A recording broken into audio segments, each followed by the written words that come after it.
Bom, eu sou o professor Aldrin Benjamin. Nós vamos dar início a mais uma aula sobre geoprocessamento aplicado ao meio ambiente. Essa é uma disciplina que a gente ministra para vários cursos no Instituto Federal do Pará, campus Ananindeua. E hoje nós vamos estar falando sobre um estudo muito importante, né? E sobre aplicações, sobre modelos digitais de elevação e como é que podem ser muito importantes na hora da gente fazer um estudo sobre o terreno, sobre diferentes feições, o perfil, e assim ajudar a gente a decidir sobre algumas ações, sobre algumas práticas para uma determinada área. Bom, mas o que é um modelo digital de elevação? Antes da gente definir o que é um modelo digital de elevação, vamos observar essa imagem aqui. Essa aqui é uma imagem que eu baixei do Google, aqui é um servo, né? Se a gente observar e der um zoom aqui nessa imagem, a gente vai observar que ele tem ele é formado por um conjunto de unidades menores, chamada de pixels. Cada pixel desse, ele tem um valor associado que é codificado dentro do programa como uma cor. E é o conjunto desses códigos de cada pixel que vai definir uma determinada cor é que forma essa imagem que a gente captura através dos sensores do nosso smartphone. Se a gente olhar, por exemplo, essa outra imagem, que é uma imagem retirada ali da região de Paraupebas, né, através do modelo digital do Nasadem, eu estou usando essa imagem como exemplo. Se a gente observar cada esse aqui, ó, que formam essa imagem dessa coloração do branco ao preto, e também tem um código associado a ele. Cada código dele representa uma altura. Então, nessa imagem, nós temos que do mais preto, nós temos 160, ou seja, 160 de altura em relação ao nível do mar, e 772 é o código de outro pixel na coloração branca, que associa a altura. Então, nós temos aí, nessa escala de preto até o branco, diferentes tipos de pixels, que vai de 160 a 772. Então, para vocês entenderem que, diferente daquela imagem que eu mostrei anteriormente, que a gente capturou, né, do smartphone, cada pixel ele traz um código de cor. Nesse caso dos modelos digitais de elevação, cada pixel traz também alguma outra informação, uma informação de altitude. Então, na prática, o que vem a ser esses modelos digitais de elevação? Ele é uma representação tridimensional da superfície terrestre, né? Então ela é construída a partir de dados de altura, né? E ele mostra a elevação de cada ponto, ou seja, de cada pixel que formam aquela imagem que foi capturada a partir de um sensor e que representa uma determinada área, um determinado terreno. E assim, a partir dessas imagens, a gente utilizando processamentos no computador, a gente pode então modelar, seja no formato 2D ou no formato 3D, tá bom? Então, assim, no modelo digital de elevação, cada pixel ele vai estar trazendo, além das coordenadas x e y, que vai determinar a posição geográfica dele, ele também vai estar informando para a gente a coordenada z, que é a coordenada de altura, tá?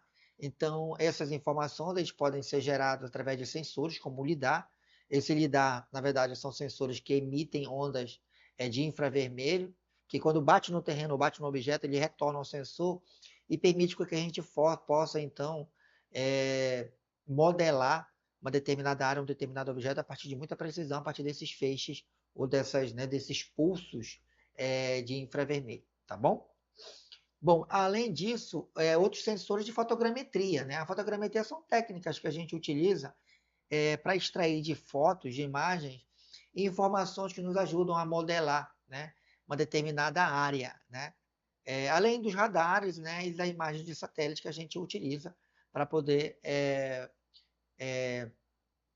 produzir ou promover aí esses modelos digitais de elevação.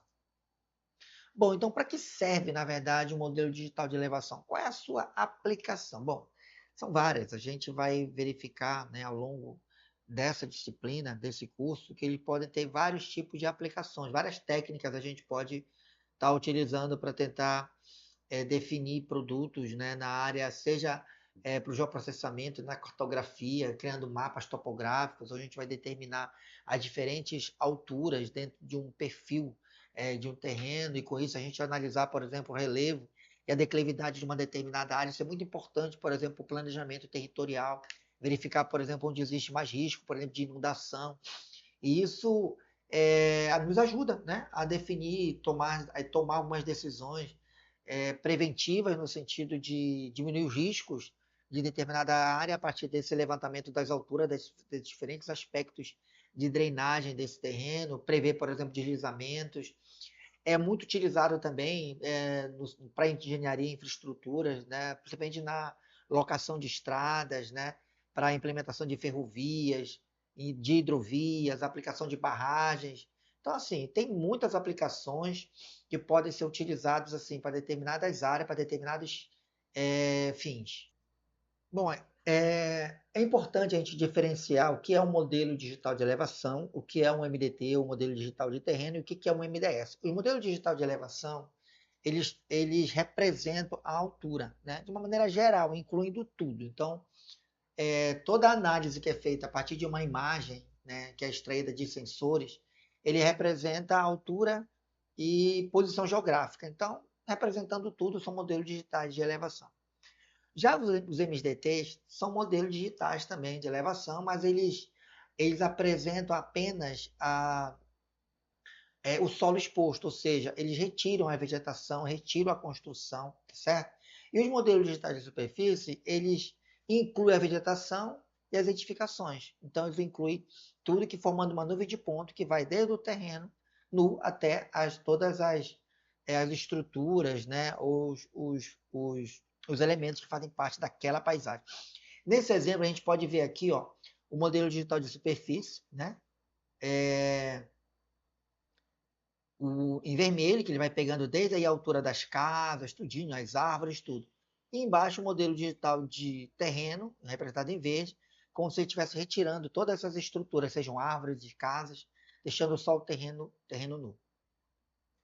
Bom, no mercado, né, e também na internet, existem vários modelos digitais, tá? Existem modelos digitais gratuitos que você pode baixar, né? Em determinados sites a gente consegue baixar diferentes modelos digitais. Existem os pagos também, que são muito mais precisos, com uma resolução muito melhor. Mas, de fato, qual é o modelo que a gente deve utilizar? Esse aqui é o Topodata, é um banco de informações com um modelo digital que é gerido pelo INPE, né, o mais utilizado no Brasil. Ele vem dos dados oriundos do SRTM, foi gerido por missões espaciais vinculado à NASA. É uma plataforma que você pode acessar as informações de forma gratuita, basta acessar. No final da aula nós vamos ter ali os links para vocês acessarem, tá bom? É só acessar, fazer lá o cadastro, e você consegue então baixar essas informações. Aqui, ó, o Brasil todo ele é coberto, né, pela plataforma. Então, cada imagem aqui, formando um mosaico de imagens aqui em todo o Brasil, você tem acesso a essas informações, tá bom? Bom, essa RTM foi um projeto milionário que ocorreu em 2020, a última, na verdade, em que corrigiu alguns espaços vazios. A primeira, ele é do ano 2000, né? De lá para cá já ocorreram algumas missões que foram percorrendo, são satélites que são colocados sensores que vão orbitando no entorno do globo, e aí vão capturando essas imagens e vão formando esses modelos digitais que vão pegando praticamente o globo como um todo, né? Então, a última aconteceu em 2020, né? Então, já cobrindo alguns espaços vazios e corrigindo, né, algumas informações que estavam distorcidas, né? Bom, em comparações importantes de modelos digitais de elevação, nós temos do NASADEM, que também é SRTM, é o mais confiável, né? Ele é muito destinado para estudo em áreas de vegetação. A Aster pode ter mais ruído em regiões montanhosas. A Topodata, né, como falei para vocês, é um ideal para o Brasil, poder corrigir as falhas do SRTM e inclui interpolações em áreas, inclusive em áreas sem dados, né? O Allos ou Tandex, né, oferece altíssimas resoluções, mas podem ter um custo muito alto e também é restrito, né, para determinar alguns acessos, tá bom?